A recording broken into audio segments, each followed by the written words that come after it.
um tipo de oração. Um tipo de oração que eu nunca ouvi alguém pregar, mas um tipo de oração que se faz necessário na nossa vida, que é a oração da aflição e da angústia. Não sei se você já orou com aflição, se você já orou com angústia, eu creio que sim. E se você lembrar como foi que você orou, provavelmente foi um momento da sua vida que você passou por uma luta muito grande. Que a televisão perdeu a graça, a internet, o pecado, tudo perdeu o seu significado, os prazeres, a comida se tornou um pouquinho amarga, o sorriso não veio tão fácil.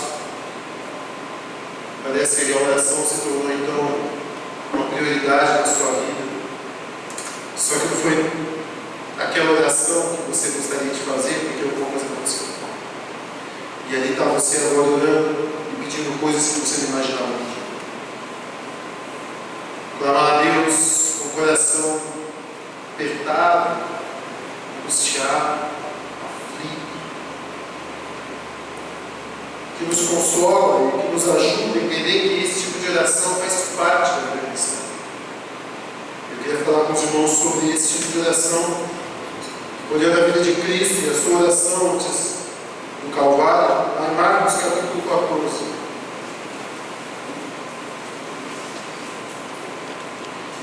Versículo 32 ao versículo 42.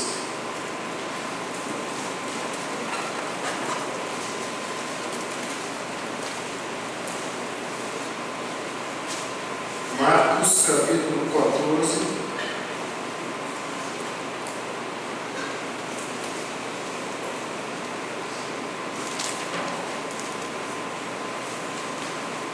Versículo 32 ao 42, eu vou ler, os irmãos acompanhem. Diz o seguinte a palavra de Deus: então foram para um lugar chamado Getsêmani. Jesus disse aos seus discípulos: sentem-se aqui enquanto vou orar. Levou consigo Pedro, Tiago e João e começou a ficar aflito e angustiado. Ele disse: a minha alma está profundamente triste, numa tristeza mortal. Fiquem aqui e vigiem. Indo um pouco mais adiante, prostrou-se e orava para que, se possível, fosse afastado dele aquela hora, e dizia: Abba, Pai, tudo te é possível. Afasta de mim este cálice, contudo, não seja o que eu quero, mas sim o que tu queres. Então voltou aos seus discípulos e os encontrou dormindo. Simão, disse ele a Pedro: você está dormindo? Não pode vigiar nem por uma hora? Vigie e ore para que não caia na tentação. O espírito está pronto, mas a carne é fraca. Mais uma vez ele se afastou e orou, repetindo as mesmas palavras. Quando voltou, de novo se encontrou dormindo, porque seus olhos estavam pesados. Eles não sabiam o que dizer. Voltando pela terceira vez, ele lhes disse: vocês ainda dormem e descansam? Basta, chegou a hora. Eis que o Filho do Homem está sendo entregue nas mãos dos pecadores. Levantem-se e vamos. Aí vem aquele que me trai. Jesus passou por um momento de aflição gigantesca. No outro evangelho fala de Jesus, o suor dele se misturava com sangue. Tamanha tensão, tamanha crise que Jesus estava passando naquele momento, naquela oração. O que leva alguém a orar esse tipo de oração? Uma oração cheia de aflição, uma oração cheia de angústia. Em primeiro lugar, meus queridos, é quando você sabe o que está por vir. E é por isso que a gente não pode ignorar. Como disse Paulo, eu não ignoro os desígnios de Satanás. Quando o crente se torna ingênuo, ele automaticamente deixa de orar. Quando o crente, por uma vontade própria, se engana, e a Bíblia está lotada disso, dizendo para mim: para você não vos enganeis, ou não vos deixe enganar. A gente deixa de orar. Oramos pouco, porque porque nos enganamos e queremos acreditar que a vida não é tão tensa quanto a Bíblia desenha. Só queria dizer o seguinte, obrigado. Quanto mais você lê a palavra de Deus com fé, mais você sabe o que está por vir. Eu queria dizer aos irmãos, se Deus me permitir, sábado eu prego sobre os sinais dos fins dos tempos. Convide alguém para mim. Convide amigos seus, fala, olha, o pastor está pregando sobre o fim dos tempos. Você sabe alguma coisa sobre isso? Se a pessoa falar não, fala, eu passo lá para te mostrar, porque é importante você ouvir. Jesus sabia que estava por vir, olha o que diz no versículo 27. Diz o seguinte: disse-lhe Jesus: vocês todos me abandonarão, pois está escrito: ferirei o pastor e as ovelhas ficarão ou serão dispersas. Jesus sabia o que estava por vir. Os discípulos não. Você entende por que Jesus estava aqui e os discípulos dormindo? Você consegue entender por que o crente tem dificuldade de orar? Porque ele se deixa cegar para aquilo que Deus já nos revelou pela palavra.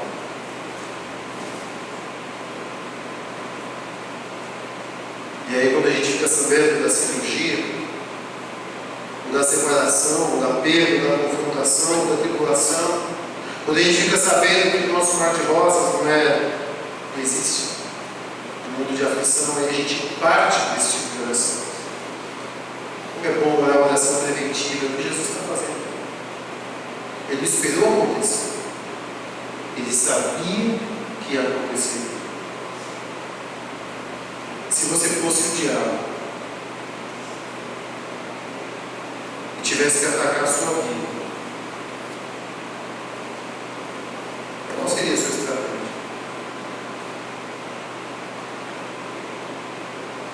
Contra quem você tentaria?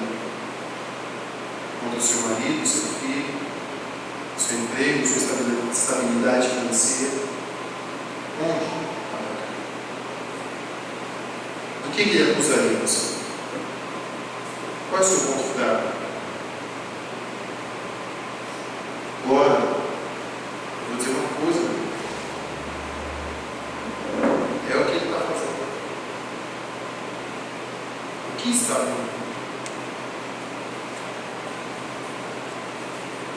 Está na hora de a gente orar aflito pelo que a gente sabe que está fazendo. Para que a gente não fique perdido no meio da tribulação, cegos, perdidos ou aflitos sem esperança. Que a gente possa ajoelhar e orar a Deus por aquilo que o Senhor já nos avisou que vai acontecer. Se prepara para o dia mau. Se prepara para a tribulação. A gente não imagina como vai ser o nosso dia. Um dia você está bem. Outro dia você descobre alguma coisa. Acontece alguma coisa. Em segundo lugar, a oração da aflição, ela é fruto da alma.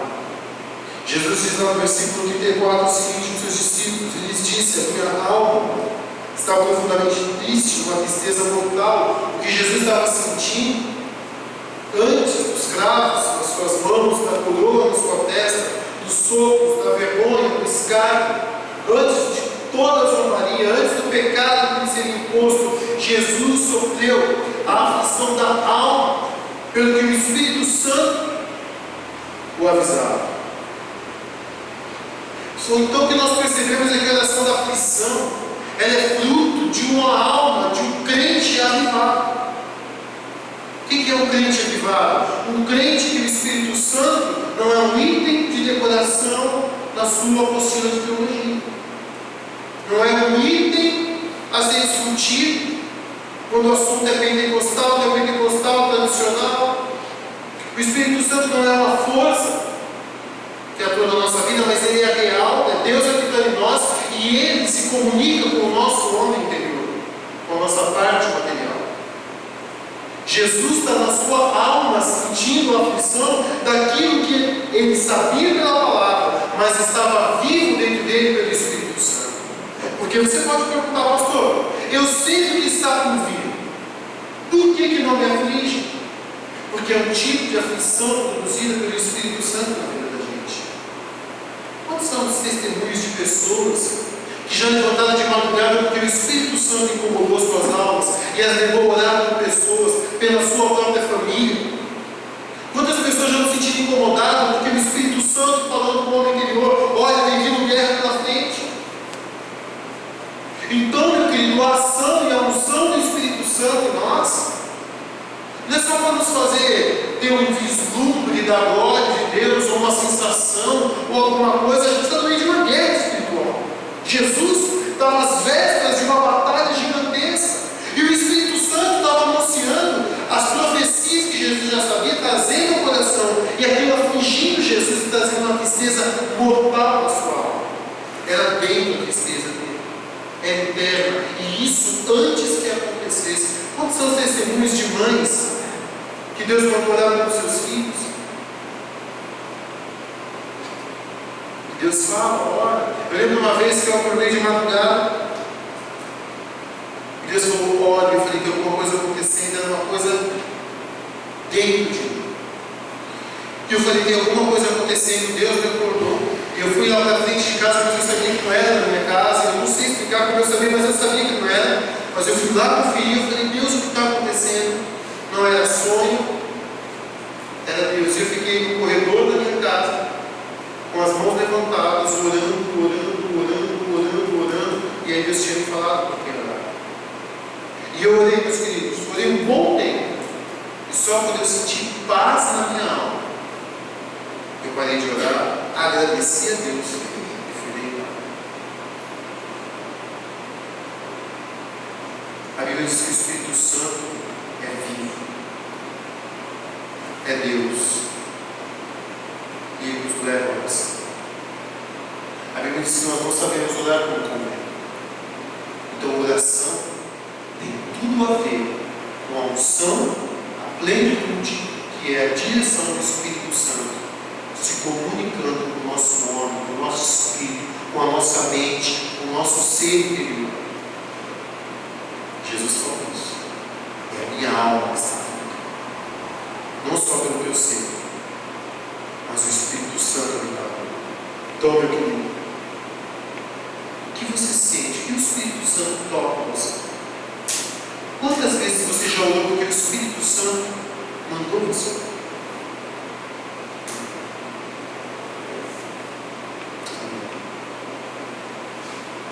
Ele fala conosco, Ele nos incomoda, Ele nos avisa da batalha, nos faz enxergar pelo Espírito que está nos cercando.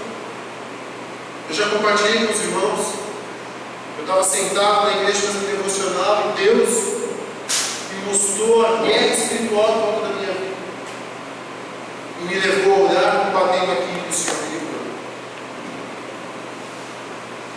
Não consigo entender como eu consegui tanto tempo da minha vida viver sem isso. Como eu consegui tanto tempo da minha vida achar que Deus era só um combustível, uma mensagem que agrada aos ouvidos dos teólogos leigos da igreja. Quanto tempo eu consegui viver só tentando explicar Deus muito mais do que sentir esse Deus. E quando a gente sente Deus na nossa vida, Ele nos leva ao Getsemane. Ao Getsemane da nossa vida. Porque a gente está no meio de uma guerra. E a gente precisa orar. Porque, meu querido, a oração da aflição é quando a gente está lutando contra a carne. No versículo 35 e 36, Jesus começa essa guerra. Antes que o inimigo chegasse, Jesus já está lutando com a sua carne. A sua alma estava triste, o Espírito Santo estava agindo. Ele já sabia o que estava por vir, porque ele avisou. Eu vou ser ferido e vocês vão ficar dispersos. Só que aí Jesus, então, ele começa a batalha dele em oração. Ele vai orar e ele fala: Pai, o meu desejo é esse. É isso que eu quero, se possível, afasta de mim. Mas aí Jesus, pela direção do Espírito Santo, que lhe deu força, e pela fé na palavra que mas que cresceu em conhecimento e graça. Então tudo isso aliado ao conhecimento, a ação do Espírito Santo. Jesus então vence a sua carne. A primeira batalha de Jesus no Calvário acontece dentro dele mesmo. E ele vence a carne e quer fugir do Calvário. E ele diz: Pai, se possível, faça de mim esse cálice. E eu não sei você, mas eu imagino Jesus dando uma parada e vencendo a carne, até que ele consegue abrir a sua boca e dizer: que seja feita a tua vontade, Pai. As pessoas já não conheciam porque quiseram chutar o balde da vida espiritual, abandonar, largar tudo, se entregar a carne, deixar de seguir Cristo porque achou que era mais fácil seguir Cristo do que o que realmente ele avisou. Foram enganadas por um evangelho mentiroso. Conversávamos hoje isso. Um evangelho falso, leve, que nunca foi o evangelho que Cristo prometeu a nenhum de nós. E aí quando a pessoa se depara com o evangelho de luta e aflição, ela abandona o evangelho. Não é fácil. Por isso que a Bíblia diz que nós devemos carregar os fardos pesados uns dos outros e andarmos juntos em oração, porque Deus sabe a sua aflição. Deus sabe quando você está lutando, passando, quanto a sua carne quer dominar a sua vida, o quanto que você quer reagir pelo impulso, a vontade que você tem de continuar na mesma, sabendo que já era para ser outro e descer na fé. Deus sabe da nossa batalha da bebida, da luta espiritual, que é orar, perdoar, amar, esperar. Deus sabe de tudo. E o que Deus quer de mim e você? Vai para o jeito certo.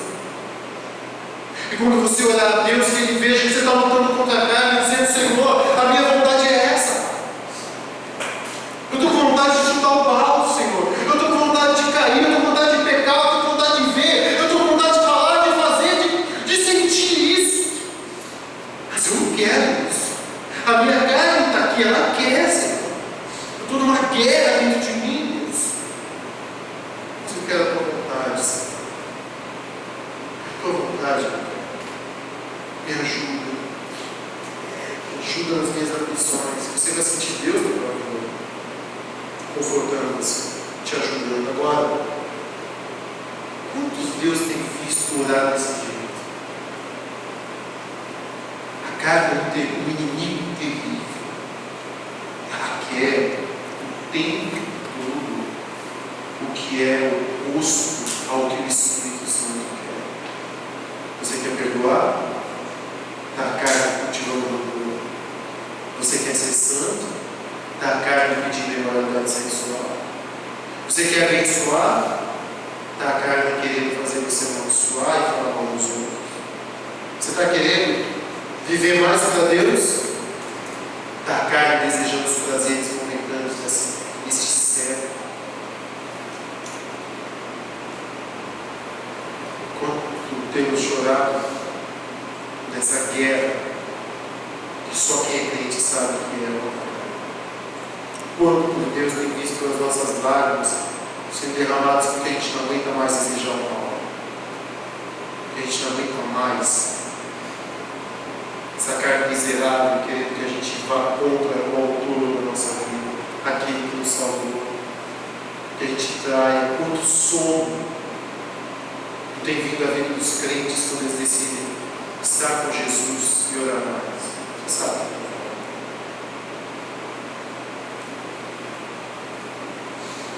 Jesus lutou para se submeter.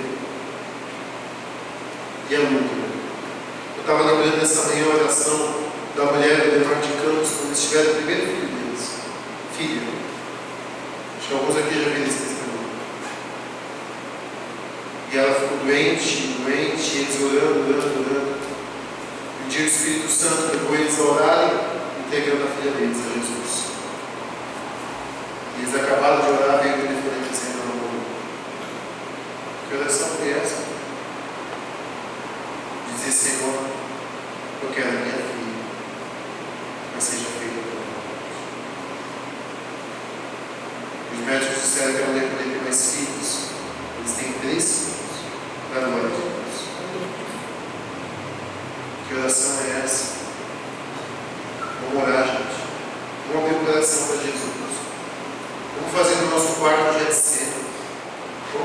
chorar com Deus, sentir a aflição desse mundo de pecado que nos atormenta, mas é ali que Deus, você vai ver o Senhor agindo na tua vida. Quando é que nós sentimos e vivemos essa oração de aflição? É quando se luta, meu querido, contra as trevas. Versículo 37, 38 diz: então voltou os seus discípulos e encontrou dormindo. Simão disse: Pedro, você está dormindo? Não pode vigiar no período de uma hora, vigie, olhe para que não caia em tentação. O espírito está pronto, mas a carne está fraca. Jesus sabia do que estava morrendo, que a carne deles ia querer se autopreservar, e que na hora que perguntasse para ele: você conhece Jesus? Ele diria: não conheço, porque a carne ia querer o seu benefício pessoal. É um luta contra as trevas. A gente está lutando contra o diabo. E como eu disse, Jesus sabia que ele estava vindo. Você já sentiu o diabo vindo contra a tua vida? Alguma vez ele já avisou você que o diabo está lutando contra você? Alguma vez você já sentiu pelo Espírito Santo? O Espírito Santo dizendo do teu homem, do seu espírito: ora porque ninguém quer. Se a resposta é não, é de livramento, porque o Espírito Santo fala, e acredita, diz amém. Fala. É real, irmãos. O diabo é real.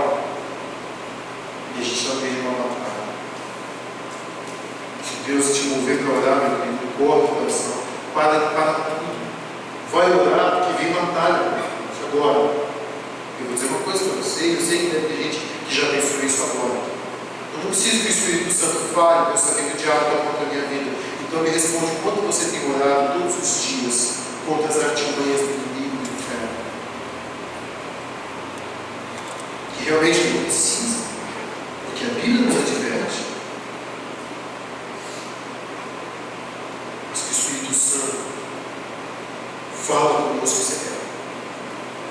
Então, se você não tem preocupação com você, nem com seus filhos,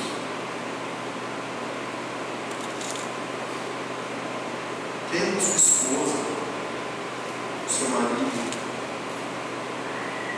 com seu pastor, com seus pastores, a igreja. Se aflige pela igreja um pouco. Espera saber o que está acontecendo. Ora antes que aconteça. Amém? Amém. Ora antes. Faça assim: Senhor, eu confio em Ti. Só o Senhor sabe que o inimigo está planejando contra a minha vida. Só o Senhor sabe quanto Satanás está atuando na tua igreja. O Senhor me disse que a oração do justo é poderosa. Por isso, Deus, a todos os outros meus irmãos que hoje, nessa hora, estão clamando contra o nosso inimigo, eu me uno a eles. E eu peço ao Senhor: derruba a ação do inimigo, neutraliza os seus ataques, revela os seus intentos, cerca a minha casa, cerca a nossa igreja com os teus anjos, meu Deus. Revela ao povo, abre os olhos espirituais, para que nós vejamos os teus anjos, Senhor, nos cercando. Clama a Deus, começa a orar, meu irmão, uma oração poderosa, que é de quem percebe, de quem sabe, de quem sente, que está no meio de uma batalha e se aflige, meu irmão, pelas baixas que nós estamos tendo no reino espiritual, pelas baixas que nós estamos tendo no povo de Deus. Casamentos estão sendo desfeitos, jovens que estão se perdendo, imoralidade que está reinando, a internet que está cultivando cada vez mais adeptos. Começa a orar, sinta a aflição da vitória do inimigo na vida de tantos que a gente ama. Agora, se você sente que está indiferente, fala: Deus, me aviva, Pai. Como eu posso não sentir algo que eu sei? Porque o diabo está vindo, como estavam vindo os guardas na igreja de Jesus. Sabe como o diabo está agora ao redor da tua vida? dispõe. Ele está como um leão, fugindo, olhando para você, esperando você dar a brecha para ele entrar na tua vida e arrebentar com a tua vida, com a tua família, com a tua moral, com a tua mente, com as tuas finanças. Ele odeia você. Não se esquece de você. Roda. Te cerca. Dá para não ficar ruim. Dá para pôr uma chapeuzinho vermelho e passear por nós, esquecendo daquilo que já nos foi avisado. Dá.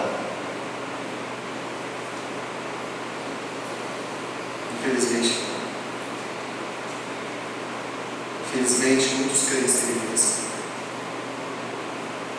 Infelizmente, em muitas áreas, o diabo tem isso. Talvez esteja falando da tua vida, não é verdade? Talvez esteja falando daquilo que só você sabe, que Deus está falando agora para você. Pastor, qual é a solução? Getsemane. Corre o Getsemane. Para terminar, meu querido, a oração da aflição. Ela é feita sozinha. Não espere que os outros sintam o que Deus está fazendo nesse sentido. É possível. Ele chamou os discípulos. Às vezes não estavam vendo, não estavam sentindo, não estavam levando a sério aquilo que já lhes foi avisado. Eu não posso me esconder atrás dos outros. Eu não posso dizer, meu marido não ora, a culpa é dele, ou minha esposa não dá uma brecha, ou os meus filhos isso ou aquilo, ou eu já fiz a minha parte, agora é com Deus. Não dá para a gente se sentar. Aquilo que Deus mostrou é sozinho. A oração da aflição é você e Deus, é a sua luta pessoal, é a sua fé em ação, lutando com o reino espiritual. E quanto mais você consegue sentir na sua oração o poder que gera aflição, meu querido, mais poderosa é essa oração. Quando você orar pela sua família e você sente a guerra, você sente a luta e você sente a angústia, a tua oração transcende, porque a tua oração é baseada numa mente que sabe que tem que orar, então eu vou orar, porque é lógico, o crente ora. Não, você está orando como resultado de uma vida espiritual viva, de um Deus que tem falado, de uma palavra que tem se tornado verdade na tua vida, de uma carne que tem guerreado e você odeia essa carne, de lutas que o diabo está preparando e você quer neutralizar. É preventivo, é consciente, é espiritual. É isso que é a oração da aflição, e ela é feita sozinho porque Deus tocou em você e te levantou para orar. Então, meu querido, vai orar, vai ao Getsemane, coloca o rosto em terra e quebrando-se diante do Senhor. Deixa a tensão dominar a tua vida. Fala, Deus, por que eu posso estar falando de algo e não sentir nada? Rejeita, meu querido, a oração da tradição. Sabe? Pedir perdão de coisas tão sujas sem sentir nada. Como que a gente consegue? Como? Fala para mim. Como que eu vou confessar meu pecado e eu confesso numa boa sem sentir aflição? Que vida espiritual é essa? Que nível de vida é esse? Que eu consigo chegar para Deus e falar, Senhor, eu estou pecando, me perdoa. Será que a gente não está vivendo o que diz Hebreus 6, crucificando para nós a revelia, o Senhor Jesus Cristo, quando bem entendemos? Ou a gente sente a dor do Calvário quando a gente usa o perdão dos nossos pecados?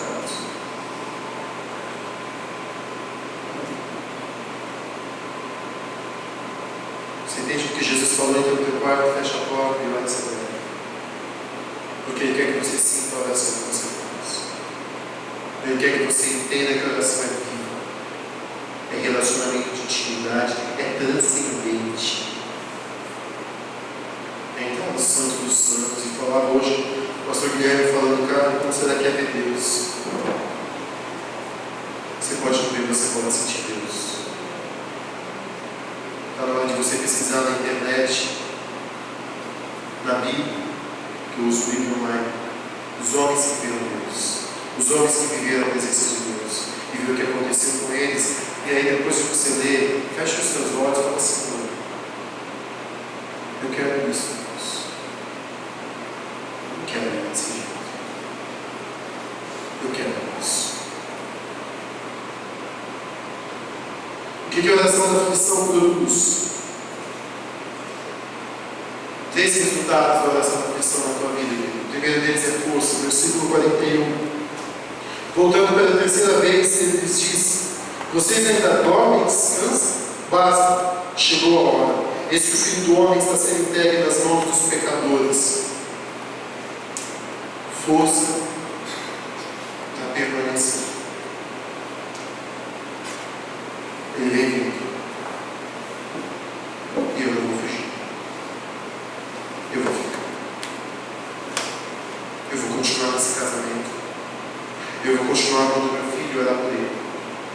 Eu vou continuar evangelizando. Eu vou continuar lutando. Eu vou permanecer, eu vou desistir. Eu vou continuar lutando contra a carne. Eu não vou me entregar a esse pecado. Eu vou permanecer. É isso que sente alguém que ora a oração da aflição. É esse o resultado de um crente no Getsemane. O inimigo pode vir reger os dedos. Quando ele chega na nossa vida, ele percebe uma força que Paulo disse para mim, para você, que fortaleça-nos e nos ser forte. Sabe qual é o resultado do Getsemane? É coragem para enfrentar. Olha o que Jesus fala no versículo 42: levante-se e vamos. Agora, vamos para onde?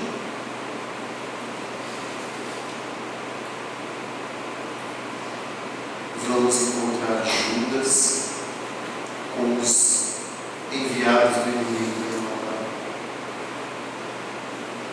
Que coragem é essa?